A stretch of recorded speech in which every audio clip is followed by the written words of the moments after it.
అడవిలో పులి షికారుకి వెళ్ళడం వల్ల మిగతా జంతువులందరికీ బాగా సుఖాలు ఎక్కువైపోయినాయంట. ఒక్కసారి ఆ పులి రివర్స్ వచ్చిందా మొత్తం జంతువులందరూ గజ్జ గజ్జ గజ్జ గజ్జ గజ్జ గజ్జ వణికిపోయారు. అసలు ఏమన్నా ప్రోమోనో మాస్టర్, మిగతా ఎపిసోడ్ మొత్తం ఉన్న ఆ ప్రోమోలో 1% కూడా లేదు. టోటల్ ఎపిసోడ్ కూడా ఆ ప్రోమో ఇచ్చిన హై ఉందే, వాహ్! అసలు ఆ కాన్సెప్ట్కి ఫస్ట్ ఆఫ్ ఆల్ ఎలిమినేట్ అయిన వాళ్ళని తీసుకొచ్చి వాళ్ళ చేత ఒక వీక్ నామినేషన్ చేయించడం అనేది హిస్టరీలో ఎక్కడన్నా ఉందా? థాట్కి ఫస్ట్ ఆఫ్ ఆల్ బిగ్ బాస్కి హ్యాట్స్ ఆఫ్ చెప్పాలి. ఎందుకు ఇలా చేశారు చెప్పండి? ఎందుకంటే ఈ వైల్డ్ కార్డ్స్ వల్ల వాళ్ళు వచ్చిన 6th వీక్లో వాళ్ళు అదే పనిగా బయట ఏం జరుగుతుందని యాస్టీజ్గా మొత్తం లీక్ చేసేసి మణికంఠకి అగేన్స్ట్గా వెళ్ళిన వాళ్ళందరినీ నామినేట్ చేసుకుంటూ వెళ్ళడం వల్ల అప్పుడు ఏమైంది, యష్మికి, పృథ్వీకి, నిఖిల్కి ఇలాంటి వాళ్ళందరికీ జ్ఞానోదయం అయిపోయింది. మనం మణికంఠని నామినేట్ చేస్తుంటే అది బయట మణికంఠని మనం టార్గెట్ చేస్తున్నామేమో అనే ఫీలింగ్లోకి వచ్చారా.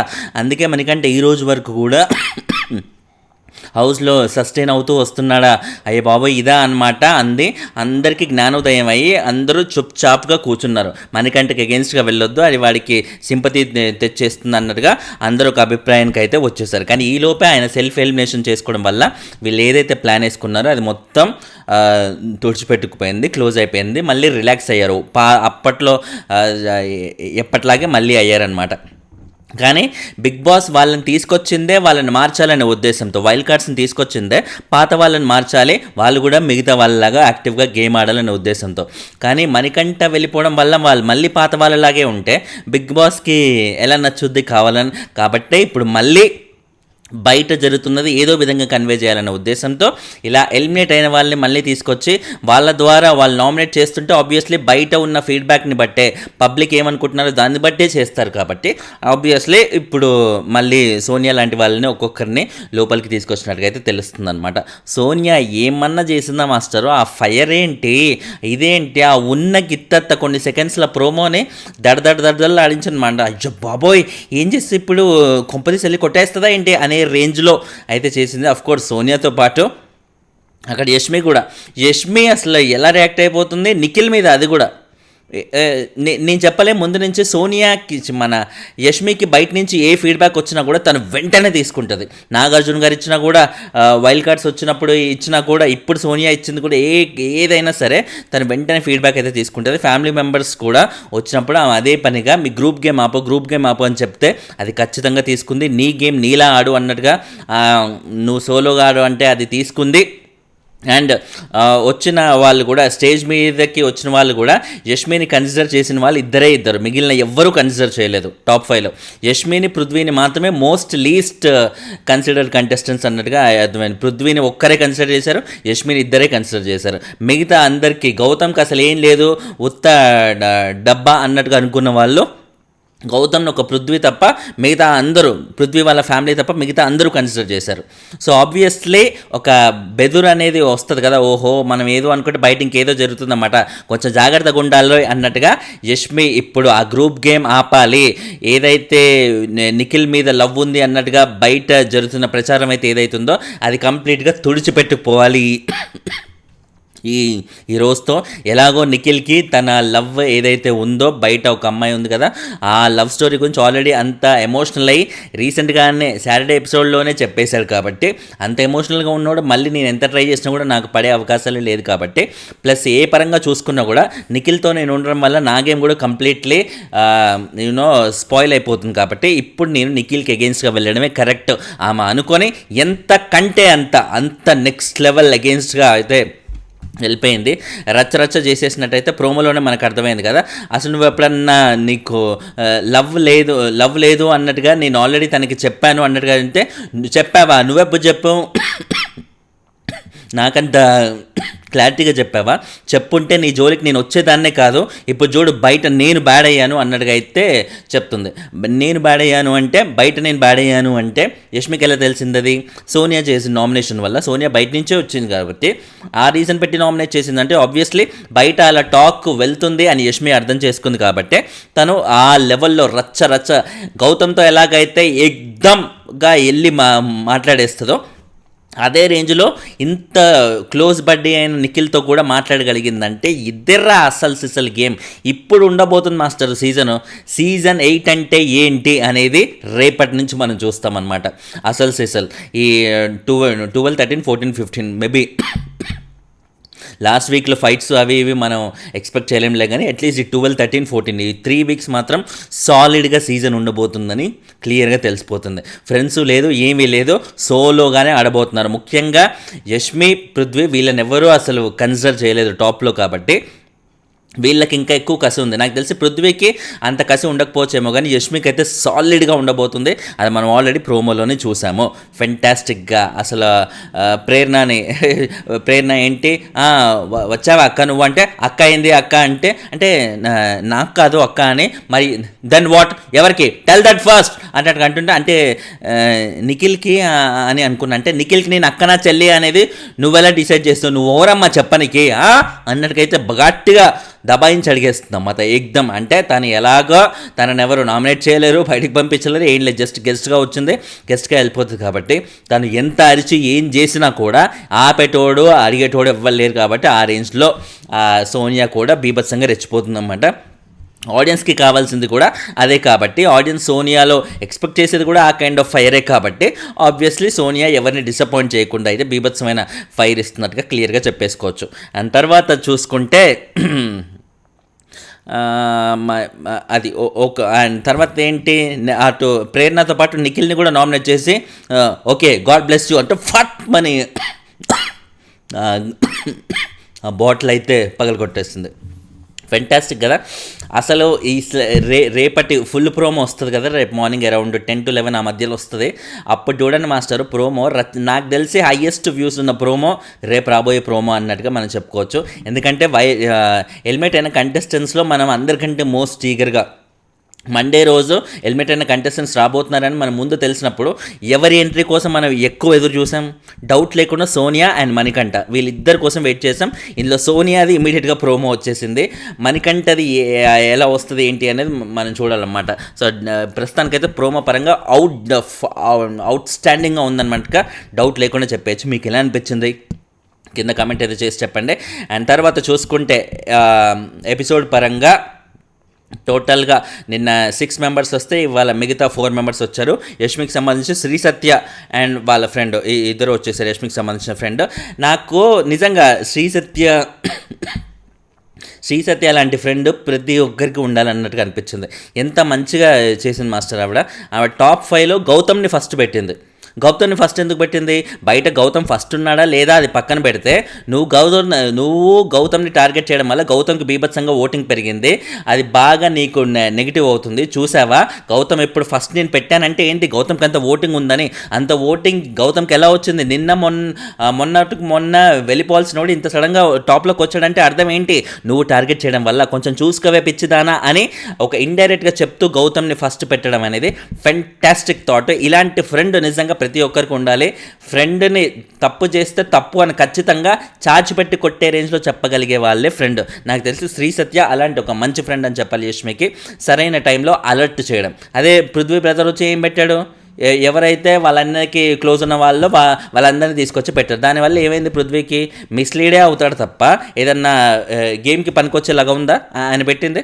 ఇంకా వాళ్ళ అన్నయ్యని ఇంకా మిస్లీడ్ చేసే ఎవరమే అవుతుంది తప్ప హెల్ప్ చేయడానికి 1% కూడా ఆస్కారం లేదు. So he completely went wrong. ఇక్కడ శ్రీ సత్య అయితే యష్మికి చాలా మంచి ఫ్రెండ్ అనిపించుకుంది కాబట్టి గౌతమ్ని ఫస్ట్ పెట్టింది.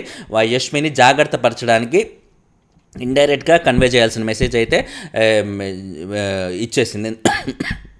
ఎందుకంటే యష్మి కానీ గౌతమ్ కానీ బద్ధశత్రువులు అనుకున్న వాళ్ళ సైడ్ నుంచి వచ్చిన ఫ్యామిలీ మెంబరు ఆ బద్ధశత్రువుకి ఇక్కడ ఫస్ట్లో పెట్టిందంటే డౌట్ లేకుండా వాళ్ళ యష్మికి ఆ మెసేజ్ ఇద్దామని. సో మెసేజ్ డెఫినెట్గా ఇవ్వగలిగింది, నాకైతే బాగా నచ్చింది అక్కడ. ఆ తర్వాత గౌతమ్తో పాటు నిఖిల్, నబిల్, అవినాష్ అండ్ ప్రేరణ వీళ్ళని కూడా పెట్టేసింది అన్నమాట మిగతా పొజిషన్స్లో. అండ్ తర్వాత నీ ఇంకోటి ఏంటి, చాలా ఇంపార్టెంట్ పాయింట్ ఏంటి, రిలేషన్స్. ఓకే, నువ్వు రిలేషన్స్కి హౌస్లో ఎంత వాల్యూ ఇస్తావో కూడా నాకు తెలుసు, కానీ ఇక్కడ రిలేషన్స్ కంటే కూడా గేమ్ ఇంపార్టెంట్, గేమ్కి ప్రియారిటీ ఇవ్వు అన్నట్టుగా కూడా చెప్పేసింది క్లియర్గా. నిఖిల్ వెనక కాదు, నువ్వు గేమ్ గురించి పట్టించుకో అన్నట్టు కూడా చెప్పేయడం వల్ల యష్మి ఇమీడియట్గా అందుకే నామినేషన్స్లో చేసిన నామినేషన్స్లో ఆరెంజ్లో ఫైర్ చూపెట్టింది అన్నట్టుగా మనం అర్థం చేసుకోవచ్చు అనమాట. సో తర్వాత పాత యష్మి కావాలి మాకు, ఏదైతే స్టార్టింగ్లో ఉన్న లేడీ టైగర్ ఉందో అలా కావాలి మాకు అన్నట్టుగా అయితే అలా అనిందో లేదో ఇవాళ నామినేషన్స్లో చూపెట్టింది. అంటే యష్మి మరీ డౌన్ అయిపోయిన సందర్భాలు ఏం లేవు. సెకండ్ వీక్ యష్మిది అయితే అస్సలు భరించలేమురా బాబు అన్నట్టుగా అయితే అంత జారుతున్నాయిరో అన్నట్టుగా స్టెప్పులేసి ఆమె చేసిన ర్యాగింగు అది బామ్మో అస్సలు తట్టుకోలేం. నాకు ఫస్ట్ టైం ఒక కంటెస్టెంట్ని చూస్తే మామూలుగా ఎవరైనా కంటెస్టెంట్ నచ్చకపోతే ఇట్లా ఇట్లా తిట్టుకుంటాం, చిరాకేస్తుంది, అచ్చే అన్నట్టుగా ఆ ఫీలింగ్ వస్తుంది. కానీ యష్మిని నా జీవితంలో ఫస్ట్ టైం ఇన్ని సంవత్సరాల రివ్యూస్లో ఒక కంటెస్టెంట్ని చూస్తే నాకు భయం వేయడం అనేది ఫస్ట్ టైం యష్మిని చూస్తేనే కలిగింది. నాకు యష్మిని ఆ బిహేవియర్ అదంతా చూసి అమ్మో అమ్మో ఏంటిది అన్నట్టుగా ఆ ఫీలింగ్ వచ్చేసింది నాకు. స్టార్టింగ్లో సెకండ్ వీక్లో అయితే నేను అసలు చూడలేకపోయినా అమ్మాయిని. మెల్లమెల్లగా కొంచెం సటిల్ బిహేవియర్తో కొంచెం వచ్చినా కూడా, ముఖ్యంగా మణికంఠన్ ఆ రేంజ్లో టార్గెట్ చేయడం వల్ల ఆమె బయట నెగిటివ్ అవుతుందని తెలుసుకున్నాక కొంచెం డ్రాప్ డౌన్ అయిపోయింది. బట్ ఇప్పుడు వీళ్ళు వచ్చేసి ఇది కాదు, నాకు ఆ ఫస్ట్ యష్మి కావాలంటే ఫస్ట్లో ఎలాగైతే ఆడియన్స్కి ఫీలింగ్ ఉందో మళ్ళీ ఆ ఫీలింగే వస్తుంది అనమాట. సో ఈ స్టేజ్ ఆఫ్ గేమ్లో కొత్తగా యష్మి సాధించేదంటూ ఏం లేదు. ఆల్రెడీ వచ్చిన ఫ్యామిలీ మెంబర్సే ఆల్రెడీ క్లియర్గా డిసైడ్ చేశారు ఆమెను ఎక్కువ మంది ఇద్దరు అంటే మాత్రమే ఆమెను టాప్ 5లో కన్సిడర్ చేస్తారు. కాబట్టి యష్మికే ఈ పాటికి అది ఫుల్ క్లారిటీ వచ్చి ఉంటుంది. కాబట్టి ఈ ఉన్న కొద్ది వారాల్లో ఎలాగైనా ఆమెలో ఉన్న సత్తా అంతా బయటికి తేవాలి, ఏమంటే అది ఎంతకంటే అంతకు అన్నట్టుగా ప్రూవ్ చేసుకోవాలనే ఉద్దేశంతో ఇప్పుడు తను నామినేషన్స్లో అంత ఫైర్గా మాట్లాడుతుంది అన్నట్టుగా మనం చెప్పుకోవచ్చు అనమాట. అండ్ తర్వాత చూసుకుంటే తేజ తరపు నుంచి Vijay Sunny my most favourite ఆయన వచ్చారు, అండ్ తేజ వాళ్ళ ఫాదర్ కూడా వచ్చారన్నమాట. సో సన్నీ ఈయన టాప్ 5లో భాగంగా ఈయన కూడా గౌతమ్గా పెట్టారు. గౌతమ్, నిఖిల్, నబీల్, ప్రేరణ అండ్ అవినాష్. ఇది సరైన ఆర్డర్ అన్నట్టుగా నాకు అనిపించింది అనమాట. ప్రేరణని ఎక్కువ మంది కన్సిడర్ చేయలేదు, కానీ ఫ్రాంక్లీ స్పీకింగ్ ప్రేరణకు కూడా మంచి ఓటింగ్ ఉంది. వీళ్ళ ముగ్గురు తర్వాత గౌతమ్, నిఖిల్ అండ్ నబీల్ తర్వాత ప్రేరణకు కూడా మంచి ఓటింగ్ ఉంది. కానీ ఎందుకో ప్రేరణ ఎక్కువ మంది కన్సిడర్ చేయలేదు. మిగతా వాళ్ళని ఎలాగైతే కన్సిడర్ చేశారో ప్రేరణ కంటే విష్ణుని ఎక్కువ మంది కన్సిడర్ చేశారు, ఏంటో మరి.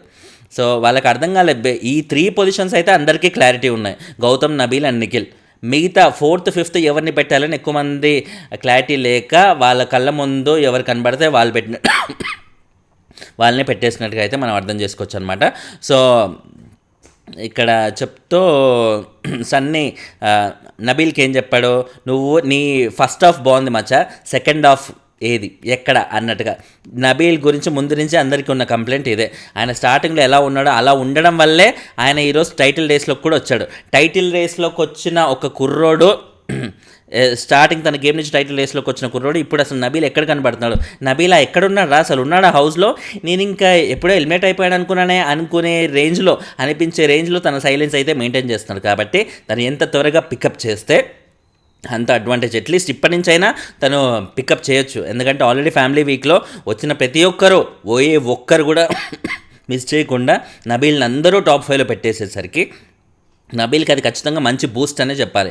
ఆ బూస్ట్తో తను ఇంకా ముందుకెళ్తే చూసే వాళ్ళకి కూడా, ఆయనని అభిమానించే వాళ్ళకి, ఓట్లు వేసే వాళ్ళకి కూడా మంచి ఒక ఇన్స్పిరేషన్ కానీ ఎగ్జైట్మెంట్ కానీ ఇచ్చే అవకాశం అయితే ఉంటుంది. అండ్ తర్వాత అవినాష్కి కోన వెంకట్ గారు, నేను షాక్, కోన వెంకట్ గారు వచ్చారేంట్రా అని. ఆయన ఒక టాప్ రైటర్, టాప్ ప్రొడ్యూసరు, అయినా కానీ ఒక బిగ్ బాస్లో ఒక ఆర్టిస్ట్ కోసం వచ్చారంటే చాలా గ్రేట్ అన్నట్టుగా నాకు అనిపించింది. అండ్ కోన వెంకట్ గారు అండ్ ఒక ఫ్రెండ్, వీళ్ళకి సంబంధించి టాప్ 5 అంటే నబీల్, నిఖిల్, రోహిణి, విష్ణు అండ్ గౌతమ్, వీళ్ళ 5గురిని అయితే పెట్టేశారు. రోహిణికి మంచిగా ఎంకరేజ్ చేద్దామన్న ఉద్దేశంతో, బేసిక్గా ఆవిడ కామెడీ అది బాగా చేస్తుంది కాబట్టి ఆ ఉద్దేశంతో రోహిణిని మంచి ఇదిగా అయితే పెట్టేస్తామంటే. గౌతమ్ని లాస్ట్ పొజిషన్లో పెట్టినా కూడా 5th పొజిషన్లో అట్లీస్ట్ గౌతమ్ని కన్సిడర్ అయితే చేశారు, అదొక మంచి విషయం అనమాట. అండ్ తర్వాత చూసుకుంటే అవినాష్ చెప్పాను కదా, నిఖిల్కి సంబంధించి అమర్దీప్ అండ్ నిఖిల్ వాళ్ళ ఫాదర్ ఇద్దరు వచ్చారన్నమాట. సో అమర్దీప్ క్లియర్గా చెప్తున్నాను, నువ్వు వస్తే కప్పుతోనే రా అన్నట్టుగా చాలా లౌడ్గా ఎలాగైతే అమర్దీప్ మనం లాస్ట్ సీజన్లో చూసి మాటికి ఇలాంటి సౌండ్లు ఇలాంటి గట్టిగా చెప్పడాలు కానీ ఇలాంటి మాస్ అపీల్స్ కానీ ఆయన చాలా ఇచ్చాడు కాబట్టి అదే కైండ్ ఆఫ్ అపీల్ మళ్ళీ ఆ నాస్టాలజిక్ మెమరీస్ అన్నీ బయటికి తీసుకొచ్చినట్టుగా అనిపించింది అమర్దీప్ని చూసి ఈ డైలాగులు అది వినగానే. తర్వాత అమర్దీప్ లెగ్స్ ప్యారలైజ్ అవుతే వాష్రూమ్ కూడా ఎత్తుకొని నిఖిల్ తీసుకెళ్ళాడంట. ఎంత గ్రేట్ మాస్టర్ అసలు, నిజంగా ఆ విషయంలో మాత్రం నిఖిల్కి హ్యాట్స్ ఆఫ్ చెప్పాల్సిందే. అది గుర్తుపెట్టుకొని అమర్దీప్ ఇంత పబ్లిక్ ప్లాట్ఫామ్లో స్టేజ్ మీద నిఖిల్ని గుర్తు చేస్తూ చెప్పాడంటే డెఫినెట్లీ అమర్దీప్ని కూడా అప్రిషియేట్ చేయాలి. ఇద్దరు వెరీ గుడ్ ఫ్రెండ్స్ అన్నట్టుగా నాకు అనిపించింది. అండ్ తర్వాత నిఖిల్కి నువ్వు నామినేట్ చేయాలంటే నీకు హర్ట్ అయిన రీజన్తో ఏమన్నా ఉంటే నువ్వు నామినేట్ చేయి, పక్కోళ్ళకి హర్ట్ అయింది కాదు అన్నట్టుగా అయితే చెప్పాడనమాట. ఏదైతే ఇంతకుముందు యష్మిని మనోడు గౌతమ్ హక్క అని పిలిచాడు కాబట్టి ఆ రీజను నిఖిల్ తీసుకొచ్చి నామినేట్ చేశాడు కదా, అది వాళ్ళిద్దరి మధ్య జరిగిన ఇష్యూ నీకేం సంబంధం బాబాయ్, నువ్వెందుకు నామినేట్ చేస్తావు, గ్రూప్ గేమ్ అని ఎందుకు అంటారు, ఎందుకు కాదా? సో ఇది ఆల్రెడీ నిఖిల్ వాళ్ళ మదర్ కూడా చెప్పారు, ఇప్పుడు మళ్ళీ వచ్చి వాళ్ళ ఫ్రెండ్ కూడా చెప్పాడు కాబట్టి నిఖిల్ ఇది ఖచ్చితంగా మైండ్లో చాలా స్ట్రాంగ్గా పెట్టుకొని దాని తగ్గట్టుగా గేమ్ ఆడే అవకాశం అయితే ఉంది. సో హోప్ యష్మి తీసుకున్నంత సీరియస్గా ఈ ఫీడ్బ్యాక్ని నిఖిల్ కూడా తీసుకొని గేమ్ ఆడతాడని లెట్స్ వెయిట్ అండ్ సీ. ఎందుకంటే నిఖిల్ టైటిల్ రేస్లో ఉన్న క్యాండిడేట్ కాబట్టి ఇలాంటివన్నీ ఇంకా సీరియస్గా తీసుకొని ఖచ్చితంగా ఆడాలి. ఏమాత్రం మిస్ అయిపోయినా కూడా ఇమీడియట్గా టైటిల్ చేజిక్కించుకొని పారిపోవడానికి గౌతమ్ అక్కడ సిద్ధంగా ఉన్నాడు కాబట్టి Nikhil has to be very very careful. And తర్వాత లాస్ట్లో ఎవిక్షన్ షీల్డ్కి సంబంధించి అవినాష్ కోసం యూజ్ చేయడం అనే నబిల్ ఏదైతే ఉందో డెసిషన్ ఫెంటాస్టిక్ అని చెప్పాలి. ఎందుకంటే నబిల్కి అప్పటికీ ఒక క్లారిటీ వచ్చేసింది, వచ్చిన ప్రతి ఒక్కరూ తన టాప్ 5లో పెడుతున్నప్పుడు డౌట్ లేకుండా ఆయన సేవ్ అవుతాడో టాప్ 5లో కూడా ఉంటాడు, ఇంకా నాకు ఎవిక్షన్ షీల్డ్ అవసరం లేదు కదా అన్నట్టు తనకు క్లారిటీ వచ్చింది కాబట్టి నబిల్ ఇవాళ యూజ్ చేయగలిగాడు. ఒకవేళ తనకు క్లారిటీ లేదనుకోండి నబిల్ యూజ్ చేస్తాడంటారా? అంటే నో డౌట్ అవినాష్ని ఇంతకుముందు కూడా సపోర్ట్ చేసిన సందర్భాలు మనం చూసాం, ఏదా సర్కిల్లో బ్యాగులు వేసుకొని తిరిగే టాస్కుల్లో కానీ అలాంటి కొన్ని చోట్ల అవినాష్కి నబీల్ తన సపోర్ట్ అనేది ఎప్పటికప్పుడు ఇస్తూ ఉన్నాడు. అది ఏ రీజన్స్కైనా సరే, నిఖిల్ యష్మి వాళ్ళ మీద పగతో సపోర్ట్ ఇచ్చాడా మరి ఏమి ఇచ్చాడా కానీ మొత్తానికైతే he was always supportive to Avinash. And ఈ మచ్ నీడెడ్ టైంలో కూడా అవినాష్ వల్లే షీల్డ్ వచ్చింది అని చెబుతూ ఆ షీల్డ్ మళ్ళీ తిరిగి ఆయనకి డెడికేట్ చేస్తూ ఆయన ఈ వీక్ సేవ్ చేయడం అనేది ఫెంటాస్టిక్ థింగ్ అని చెప్పాలి. 4th సీజన్లో కూడా అవినాష్ ఇలాగే సేవ్ అయ్యాడు అనమాట, ఎవిక్షన్ పాస్ వల్లే సేవ్ అయ్యాడు.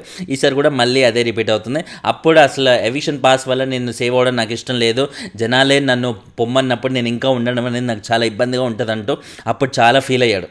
అప్పుడు ఫీల్ అయిన క్యాండిడేట్ ఇప్పుడు మేబీ ఇంకా అలవాటు అయి ఉంటుంది కాబట్టి తను ఇప్పుడు హౌస్లో అలా కంటిన్యూ అవుతున్నట్టుగానే ఉంటాం. బట్ నిజంగా ఫీల్ అయ్యాడా ఏంటి అనేది మనకి లైవ్ రేపటి ఎపిసోడ్ చూస్తే మనకి ఎక్కువ క్లారిటీ వచ్చే అవకాశం ఉంది. లెట్స్ వెయిట్ అండ్ సీ దాని గురించి. అంటే బేసిక్గా వీళ్ళు వచ్చింది 6th వీక్లో వచ్చినప్పుడు ఫస్ట్ 5 వీక్స్ ఆడియన్స్ వేరే వాళ్ళకి ఓట్లు వేస్తే అలవాటు పడిపోయి ఉంటారు కాబట్టి సడన్గా వైల్డ్ కార్డ్స్కి ఓట్ వేయాలంటే చాలా కష్టమే. అండ్ అందులోనూ వీళ్ళు కమెడియన్స్, ఈ 2 స్ట్రాంగ్ రీజన్స్ ఉన్నాయి కాబట్టి ఈ 2 స్ట్రాంగ్ రీజన్స్ ఆడియన్స్ పట్టించుకొని వీళ్ళకి ఓట్లేసే అవకాశం ఉండదని అవినాష్గా క్లారిటీ ఉండొచ్చేమో. అందుకే 4th సీజన్లో ఫీల్ అయినంత ఈసారి అయితే ఫీల్ కాలేదు ఎవిక్షన్ పాస్ యూజ్ చేసినందుకు. సో మేబీ అదే రీజన్ అయి ఉంటుందని నేను అనుకుంటున్నా.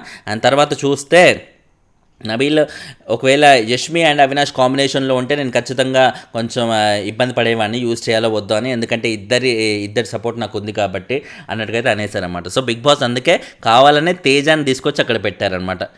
ఫ్రాంక్లీ స్పీకింగ్ తేజాకి ఎక్కువ ఓటింగ్, ఇప్పుడు తేజాని లాస్ట్లో పెట్టారు కాబట్టి తేజాకి లీస్ట్ ఓటింగ్ ఉంది అనే దీంట్లో మీరు ఉండకండి మాస్టర్. ఎందుకంటే సేవింగ్ అనేది ఎప్పుడు బిగ్ బాస్లో ఓటింగ్ ప్రకారంగా జరగదు. ఓటింగ్ ప్రకారంగా చేసేటట్టయితే ఇంట్లో అందరికీ తెలిసిపోద్ది కదా ఎవరి ఓటింగ్ ఏంటి అనేది. అలా ఎందుకు చెప్తారు చెప్పండి? ఏదైనా లీక్ చేస్తారేమో, బిగ్ బాస్లో ఓటింగ్ లీక్ చేయరు, అది మీరు తెలుసుకోవాలి. మాటికి మళ్ళీ నన్ను కమెంట్స్లో వేసుకుంటే ఒరే నువ్వేం చెప్పావు, తేజ లాస్ట్ వరకు ఉన్నాడు కదా మరి నీ ఓటింగ్ వీడియోస్లో నువ్వేం చెప్పావు, అదేం చెప్పావు, ఇదేం చెప్పావు అన్ని క్వశ్చన్ చేస్తూ ఉంటారు. లీస్ట్లో ఉన్న వాళ్ళు లేకపోతే ఫస్ట్ సేవ్ అయిన వాళ్ళకి ఎక్కువ ఓటింగ్ ఉందని, లాస్ట్ సేవ్ అయిన వాళ్ళకి తక్కువ ఓటింగ్, ఇది ఎప్పుడూ కానే కాదు. అది గుర్తుపెట్టుకొని కేవలం ఒక ఎగ్జైట్మెంట్ కోసం ఎవరి కాంబినేషన్ అయితే బాటమ్ టూలో పెడితే జనాలకి ఎగ్జైట్మెంట్ ఉంటుంది, ఇంట్లో ఉన్న హౌస్ మేట్స్ వాళ్ళ గేమ్ ఇంప్రూవ్ చేసుకునే విధంగా ఉంటుంది అంటూ ఈ పద్ధతిలో పెడతారు అంతే ఓటింగ్. ఇప్పుడు తేజకి లీస్ట్ ఓటింగ్ ఉందని ఆబ్వియస్లీ ఇంట్లో ఉన్న వాళ్ళందరూ అనుకుంటారు కాబట్టి ఇప్పుడు ఏం చేస్తారు, తేజని నామినేట్ చేస్తే ఈజీరా బయటికి వెళ్ళిపోతాడు అన్నట్టుగా అందరికీ అనిపిస్తుంది. కాబట్టి తేజను నామినేట్ చేయడం మొదలు పెడతారు. ఒకవేళ రేపు వీళ్ళ చేతుల్లో నామినేషన్స్ ఉంటాయి, కాకపోతే వీళ్ళ చేతిలో లేవు, ఎలిమినేట్ అయిన కంటెస్టెంట్స్లో ఉంది కాబట్టి మేబీ ఈ ప్రోగ్రామ్ ఏదో నెక్స్ట్ వీక్కి పోస్ట్పోన్ చేసుకుంటారు అన్నమాట. సో అలా గేమ్లో కొంచెం ఇంట్రెస్టింగ్ కలిగించడానికి మాత్రమే ఇలాంటి కాంబినేషన్లు సెట్ చేస్తారు. తేజ అండ్ అవినాష్ కాంబినేషన్ అక్కడ ఎందుకు పెట్టారు, నబీల్ ఖచ్చితంగా అవినాష్కి యూజ్ చేస్తాడని బిగ్ బాస్కి తెలుసు కాబట్టే. యష్మి అండ్ అవినాష్ పెడితే ఖచ్చితంగా నబీల్ యూజ్ చేయడు, ఈ కాంబినేషన్ పెడితేనే అవినాష్ కోసం యూజ్ చేస్తాడని బిగ్ బాస్ ఇలా పెట్టాడు. ఒరే బిగ్ బాస్కి అవినాష్ని సేవ్ చేయాలని ఎందుకంత దూలా తేజ కాంబినేషన్ పెట్టాలని ఏంటంట అంటే, అవినాష్ ఒక ఎంటర్టైనర్ మాస్టరు, ఎంటర్టైనర్, అంత మంచి ఫన్ అది చేస్తున్నాడు. మిగతా వాళ్ళలాగా కొట్లాటలు కొట్టుకోవడమో బీభత్సమైన కాంట్రవర్షియల్ కంటెంటో అవన్నీ ఇవ్వకున్నా కూడా ఒక వైల్డ్ కార్డ్గా వచ్చి సీజన్ని ఒక ఫన్ మోడ్లో తీసుకెళ్ళగలిగిన ఘనత, ఒక 45 minutes ఎపిసోడ్లో అరగంటకి పైగా లొల్లిలు ఉంటే మిగతా పావుగంట వరకు అట్లీస్ట్ ఈయన ఫన్తో జనాలు కొంచెం స్ట్రెస్ రిలీఫ్ రాగా అవుతున్నారు కాబట్టి దానికోసమన్నా అవినాష్ని ఖచ్చితంగా కాపాడుకుంటారు బిగ్ బాస్. అందుకని చూడండి, ఇప్పుడు 2 సార్లు మెగా చీఫ్, ఇప్పుడు ఈ వారం ఎలాగో ఎవిక్షన్ పాస్ వల్ల సేవ్, మెగా చీఫ్ వల్ల ఆబ్వియస్లీ నెక్స్ట్ వీక్ సేవ్, ఆ నెక్స్ట్ వీక్ అంతే 13th వీక్ తను నామినేట్ అయినా కూడా 13th ఎండ్ వరకు ఉంటాడు. ఎప్పుడో లాస్ట్ తను వెళ్ళిపోవాలనుకుంటే వెళ్ళిపోతాడు, ఓటింగ్ లేకపోతే 14th 15th డైరెక్ట్ 15th అంటే ఇంకా ఫైనల్ డే అనమాట. చూద్దాం లాస్ట్ మినిట్ వరకు.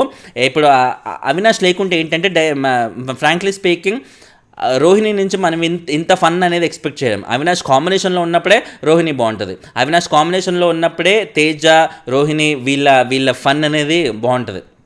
ఒకసారి అవినాష్ లేడు అంటే అదేదో హీరో లేని సినిమా చూస్తున్నట్టుగా ఉంటుంది, ఏదో బ్రహ్మానందం లేని సినిమా చూస్తున్నట్టుగా ఉంటుంది అనమాట. సో ఆ కైండ్ ఆఫ్ వేలో అందుకే బిగ్ బాస్ మ్యాక్సిమం అవినాష్ని కాపాడాలని ఎప్పటికప్పుడు చూస్తారు. ఆ కోవలో భాగంగానే ఈసారి కూడా ఒకవేళ రేపు మెగా చీఫ్ అవినాష్ ఉన్నాడు కాబట్టి ఎవరైనా రోహిణి నామినేట్ చేశారనుకోండి బై ఛాన్స్, అప్పుడు డౌట్ లేకుండా బిగ్ బాస్ రోహిణి మెగా చీఫ్గా అవినాష్కి ఛాన్స్ ఇస్తాడు. నువ్వు నన్ను సేవ్ చేయాలనుకుంటే సేవ్ చేయంటే అవినాష్ ఎవరిని సేవ్ చేస్తాడు, డౌట్ లేకుండా రోహిణినే సేవ్ చేస్తాడు. సో ఇది ఓవరాల్ ప్యాటర్న్ అనేది ఇలా ఉంటుంది అనమాట. రోహిణిని సేవ్ చేస్తాడా, నబీల్ని సేవ్ చేస్తాడా, నబీల్కి మళ్ళీ కృతజ్ఞత చూపించుకోవడానికి నబీల్ సేవ్ చేస్తాడా, ఎలా ఉంటుందని మనం ప్యాటర్న్ రేపు చూద్దాంలే.